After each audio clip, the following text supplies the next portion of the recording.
السلام علیکم پیارے دوستوں اور بچوں، امید ہے آپ کو میری نئی کہانی کا انتظار ہوگا۔ تو میں آج ایک اور دلچسپ کہانی لے کر آئی ہوں جس کا نام ہے ایک دن کا راجا۔ علی اپنے والدین کے ساتھ رہتا تھا۔ اس کے والد ایک موچی تھے۔ علی سرکاری اسکول میں پڑھاتا تھا۔ اسے کہانیاں پڑھنے کا بے حد شوق تھا۔ وہ ہر وقت سوچتا تھا کہ کاش میں کسی ملک کا راجا ہوتا۔ وہ اکثر خواب دیکھتا کہ وہ راجا بن گیا ہے، سب اس کے احترام میں کھڑے ہیں، عالی شان محل ہے جہاں وہ ہیرے جوہرات کے تخت پر بیٹھا ہے، مگر جب وہ اٹھتا تو خود کو اسی جگہ پر پاتا۔ ایک دن علی اپنے گھر کے قریب جنگل میں گیا۔ اچانک اس نے ایک بلی دیکھی۔ اس نے دیکھا کہ بلی کے پاؤں میں کوئی نوکیلی چیز چبھی ہوئی ہے۔ وہ بلی کے پاؤں سے نوکدار چیز نکالتا ہے تو وہ بلی ایک خوبصورت پری میں تبدیل ہو جاتی ہے۔ وہ پری اس کو بولتی ہے کہ تم نے جادوئی تیر نکال کر میری جان بچائی ہے، میں تمہاری احسان مند ہوں، اس لیے تمہاری کوئی دو خواہش پوری کروں گی۔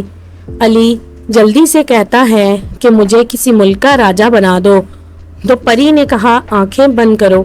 علی نے آنکھیں بند کی تو وہ حیران رہ گیا کہ وہ ایک تخت پر بیٹھا ہے اور سب درباری اس کے احترام میں کھڑے ہیں۔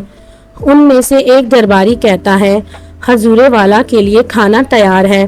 کھانا دیکھتے ہی وہ حیران ہو جاتا ہے کہ اتنا لذیذ کھانا اس سے پہلے کبھی نہیں کھایا تھا، مگر اس کے ساتھ کئی مسئلے درپیش رہتے۔